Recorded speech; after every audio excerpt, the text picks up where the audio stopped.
Let's harvest with me chicoria or chicory. Tinanim namin to nung mga last month ng winter, mga February. Yan, hanggang ngayon tuloy-tuloy pa rin siya.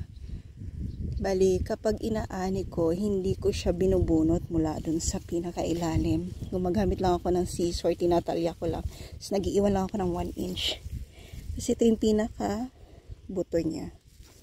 Mag-preserve tayo ng buto. Bali, 3 linya to eh. Tinanim namin noong February yung buto. Tapos yan, hinayaan lang namin siya.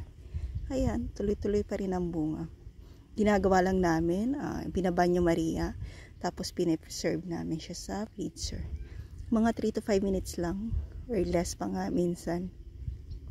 Tapos palamigin lang. Tapos ilalagay na sa freezer. Yun, para may gulay sa winter.